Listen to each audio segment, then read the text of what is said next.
අයිබෝන් ටොනි මල්ලාජි අද පුතේ කතා කරන්නේ AI මියුසික් සහ සාමාන්‍ය අපි කරන මියුසික් තියෙන ට්‍රැක් හදන එක හරි මෙලඩි දාන එක හරි දැන් ඔයගොල්ලෝ දන්නා සුනෝ AI එකකින් මාර දෙයක් කරන්න පුළුවන්. හරි.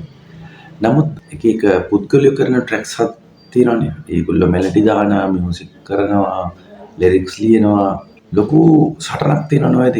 සුනෝ එකකින් හදන ට්‍රැක්ස් මාර ක්වොලිටි අපි හිතමු ජෙමිනා එකට කියලා හරි ලිරික්ස් ලියා ගන්නවා ඒ වාදනවා ඒක මාර තැනක දැන් ලෝකෙ ඇවිල්ලා තියෙනවා මාර දියුණුවක් තියෙනවා ඒක කිසි ප්‍රශ්නයක් නැහැ ඒක 100%ක් ඇත්ත තේරුණාද ඒක සත්‍යයක් වෙන්නත් ඕන එහෙම දියුණු වෙන්නත් ඕන මම ඔයගොල්ලන්ගේ මෙහෙම ඇහුවොත් ඔයගොල්ලෝ අද නිදියගෙන උදේ නැගිටිද්දී ඕගොල්ලන්ගේ මතකයේ හෙටින් පස්සේ නැති වුණොත් මතකයේ අදින් පස්සේ තියෙනවා පහුවෙච්ච කිසි දෙයක් මතක නැහැ කියලා හිතන්න. හැබැයි ඕගොල්ලන්ගේ ශරීර අවයවයන් ඔක්කොම තියෙනවා මතක නැහැ. හැබැයි පරණ දේවල් මතක නැහැ.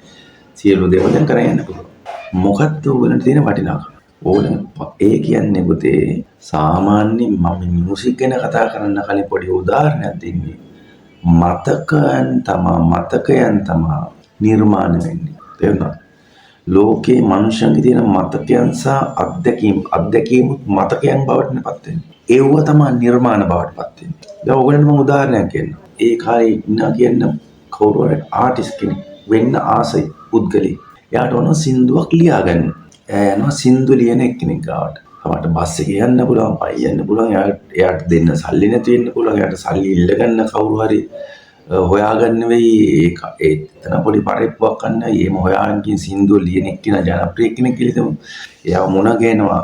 කතා බහ කරන මෙන්න මේකයි වෙන්න ඕන කියලා එතන සුවදතාවයක් තියෙනවා එතන ලොකු කතන්දරයක් සිද්ධ වෙනවා ලියා ගන්නවා ආපහු එනවා මියුසික් ඩිරෙක්ටර් කෙනෙක් ගාවට කියනවා එයාට කියලා මට මේ වගේ මෙලඩියක් දාලා දෙන්න කියලා මියුසික් කරලා දෙන්න කියනවා එතකොට එයාත් එක්ක ඕගොල්ලෝ අඳුර ගන්නවා කතා බහ යනවා සාමාන්‍ය විදිහට වැඩේ සිද්ධ වෙනවා ඊට පස්සේ ආපහු එනවා රෙකෝඩින් ස්ටුඩියෝ බුක් කරනවා එතකොට එතනට එන රෙකෝඩින් ඉංජිනේර් ඉඳන් එතනින් රෙකෝඩින් ඉංජිනේර් ඉඳන් එතන ඉන්න මියුසිෂියන් අඳුර ගන්නවා ඒ ට්‍රැක් එක හදාගන්න එතන කනවා බොනවා කට්ටිය අඳුර ගන්නවා අඳුරස වෙන සමාජයට ප්‍රශ්න වෙනවා අවරා ගන්නත් වෙන්න පුළුවන් එතන ඔයගොල්ලෝ සින්දු කියනවා වර්ධිනවා ඔයගොල්ලන්ට බැනුම් අහන්න වෙනවා රෙකෝඩින් ඉන්ජින් එකකින් සමාජයට හොඳටම වැඩේ යනවා ලොකු මියුසිෂියන් ආශ්‍රය කරන්න හම්බෙනවා ඔම ගත්තාම මේ සින්දුවත් එක්ක වටපිටාවක් තියෙනවා පුතේ මාර මතකයන් ගොඩ මාර දෙයක් තියෙනවා ඒ කාලේ නම් මේ සින්දුවට අපි උදාහරණ ගන්න ගත්තාම මාර මතකයන් මාර දෙයක් තියෙන සින්දුවත් එක්ක.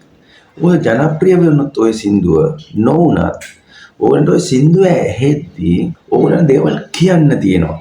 දැන් ඔයගොල්ලෝ දන්නා මියුසික් විශේෂ කොට සින්දු විචාරය කරන පුද්ගලයන් කියනවා වික්ටර් රත්නායක මේ සින්දුව හදද්දී ඒ කාලේ මෙන්න මෙයාත් එක්ක මේ මිටියේ. ඒගොල්ලෝ සින්දුව හැදුවේ මේ විදිහට. ඒගොල්ලෝ බෙරළ මෙහෙම පෙරලිලා ඉද්දී උඩු බැලිය ඇතට පෙරලිලා ඉද්දී ආ දැක්ක තරුවක් තියෙන තනි තරුවේ කියලා අනේ ඒතර සින්දුව ලිව්වා. එතකොට ඇයි වික්ටර් රත්නායක තනි තරුවේ කියලා කෑ ගහලා සින්දුව කිව්වේ? ඒගොල්ලෝ කියනවා ඒ තනි තරුවක් නෑ ඈත නම් තියෙන ඇහෙන්න කෑ ගන්නවා. අනේ ඔය ਵਿਚාරවල තියෙන. ඒ වගේ මාර රසයක් තියෙනවා මේ සින්දුවල පිටිපස්සේ. සිද්ධීන් තියෙනවා. තේරුණා? ලස්සන ඒවා හරිද? එන්නේ මතකයක් එක්ක තමයි මේ සින්දුවේ වටිනාකමක් එන්නේ. කවුරු හරි කිව්වොත් මේ සින්දුව ඔයාගේ සින්දුව කියලා කිව්වොත් ගාට මතකට එනවා. අම්මෝ මේ සින්දුව මාර පරිප්පුවක් ඒ කාලේ වාහන වේද ගිහිල්ලා වාහන උලන් ගිහිල්ලා මෙයාව හොයාගෙන මේ මියුසිෂියන් හොයාගෙන ඒ මිනිස්සේ එක්ක පොල්ලක් තිබ්බා අම්මෝ කියලා දැන් හින්න පසුබිම් කතන්දරයක් තියෙනවා. ඒකේ තමයි පුතේ සින්දුවත් එක්ක සින්දුවේ අර්ථයත් එක්ක හැම දෙයක් ගත්තාම වටිනාකමක් තියෙන්නේ මෙන්න මේ පරණ මතකයත් එක්ක තමයි සින්දුවල තියෙන ඔක්කොම. සින්දුවල මේ හැම කලා කටයුත්තකදී මෙහෙම විශේෂ කොට මම කතා කරන්නේ මියුසික් ගැන නේද. බෑන්ඩ් එක ප්‍රැක්ටිස් කරත් ඕක තමයි. ඔහොම කරන සින්දුවේ පුතේ වටිනාකමක් තියෙනවා කියලා කියන්නේ ඔන්න ඔකට. හැබැයි මම ඔයගලන්ට කිව්වොත් මෙහෙම උදේ නැගිටිද්දී වාගේ මතකය නැත්තම් ඔයාගේ මතකය අයින් වෙලා යනවා. ඔයාගේ මොලේ ගලවලා උඩ කෑල්ල ගලවලා දානවා chat GPT ඔළුව ඇතුලට. Gemini Claude හරි තියෙන ඔක්කොම ඔක්කොම දාලා වහන. වහලා ඉවරලා කියනවා සින්දුව ලියන්න. chat GPT සින්දුව ලියන්න. ඒක සිංහලට අරවන්න දඩස් කරලා හැරෙන්න. නැත්නම් සිංහලෙන් මෙලිය දෙනකොත් ඒක අරව. දෙයි. ඊට සුනෝ එකට ගියා මට මෙන්න මේ රොක් මියුසික් වලට මෙන්න මේ විදිහට දාලා කෝරස් වල දාලා මෙන්න මේ මෙලඩි හදන්න. තත්පර දෙක සින්දුව. තේරෙනවද? ඒ සින්දුව ප්ලේ කරපුවාම මාර ලස්සනයි. හරවත් කියන්න බෑනේ කැතයි කියලා සුනෝ එකෙන් හදන මියුසික් පුදුම ලස්සනයි. ලස්සනට සිං කරන ඒවා තියෙන මියුසික් මෙලඩි කියන්න කිසිම දෙයක් නෑ සුපර්.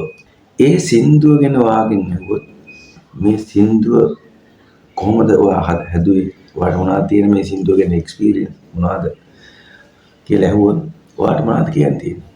ඕගොල්ලන්ට කිසි වටිනාකමක් නැහැ එතකොට. AI වලින් හදලා දුන්නා. වැරදි නෑ. ලස්සනයි, කැත නෑ, සුපිරි. ඒක කිසි අඩුපාඩුවක් නෑ. සාමාන්‍ය මිනිස්සෙක් හදන වගේ 100,000 ගණන් හොඳයි. ඇයි නිර්මාණයක මිනිස්සු කරන නිර්මාණයක වටිනාකමක් තියෙනවා කියලා පණ කඩාගෙන කෑගන්නේ. මිනිස්සෙක් කරන නිර්මාණයක වටිනාකම තියෙන පුතේ ඒ හැම පසුබිම් මතකයක් එක්ක. ඒක කොහොමද ලියුවේ? ඒ කාලේ කාත් එක්කද හිටියේ? කොහොමද ආශ්‍රය කරේ? මෙයාට කොච්චර සල්ලි දුන්නද? මේ මනුස්සයා බැනුම් ඇව්වද? අන්න ඒවත් එක්ක ඇවිල්ලා මේ කරන නිර්මාණය තමයි පුතේ වැලියු එක. අපි ආටිෆිෂල් ඉන්ටෙලිජන්ට් කියලා කියනවනේ. ඒ කියන්නේ කෘත්‍රිම බුද්ධිය. දැන් වෙලා තියෙන බුද්ධිය කෘත්‍රිම වෙලානේ තියෙන්නේ. තේරුණාද? බුද්ධිය කෘත්‍රිම වෙලා. එහෙම වෙච්ච එක මම අප්සෙට්. තේරුණාද? අපි AI වලින් උත්තර ගන්න ඕන. ප්‍රශ්න වලට උත්තර ගන්න ඕන. උදව් ගන්න ඕන. දැන් මම රෙකෝඩින් සම්බන්ධයෙන් හරි මොනවා දේවල් මම ඕන තරම් AI එකෙන් ප්‍රශ්න කරලා ඒවට උත්තර ගන්නවා.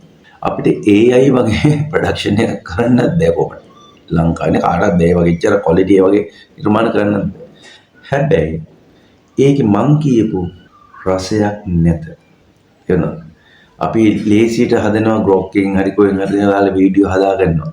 හැබැයි ඒක වීඩියෝ එඩිටින් කරන්න ඉගෙන ගත්තේ කෙනා මහන්සි වෙලා එඩිට් කරලා ඒක කපලා කොටලා මෙහෙම ඒ කණ්ඩායමක් එක්ක වැඩ කරලා ඒකලෝ ෂූට් කරලා එතන සිද්ධ වෙච්ච දේවල් ඒ කතන්දරත් එක්ක තියෙන රසය මේ ග්‍රොක් AI එකේ නෑ අපිට ලේසි අපි හදනවා ඒක තමයි නිර්මාණය කියන්නේ ඒව තමයි නිර්මාණය කියන්නේ ඒක නිසා මම මේ සරලව ඕගොල්ලන්ට කියන්නේ ඕගොල්ලෝ පුතේ දැන් නිකන් හිතන්න මේ ඔයා සීගිරියේ ඉඳලා ගන්න ෆොටෝ එකක් තියෙනවා.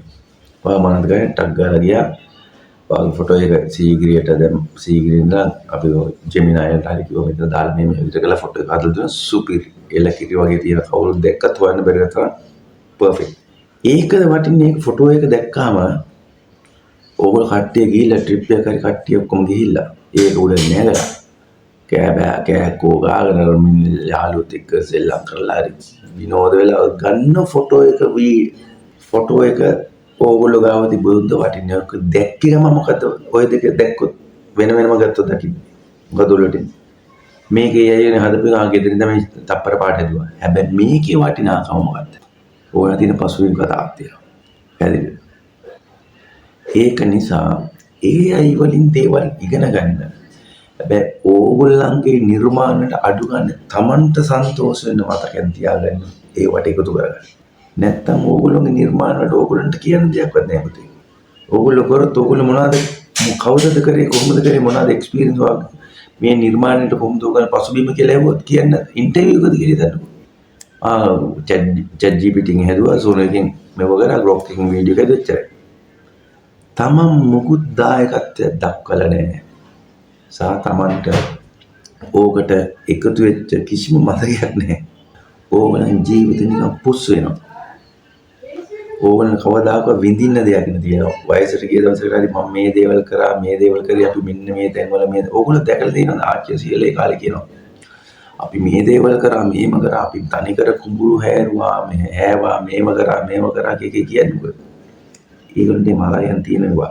ඒක විදලා තියෙනවා අත් විදලා තියෙනවා. බෙදමෝබිය කියන්නේ දැස. මේ කරා. හැබැයි දැන් කරන නිර්මාණවල තියෙනවද එහෙම? එහෙම කරන්න එපා. AI වලින් ඉගෙන ගන්න පුළුවන් තරම් ඕගොල්ලෝගේ නිර්මාණ ඕගොල්ලෝ කරන්න තව කට්ටිය දායක කරගන්න. එතකොට තමයි යම් දවසක ඕගොල්ලන්ගේ නිර්මාණය වටිනාකමක් තියෙන්නේ.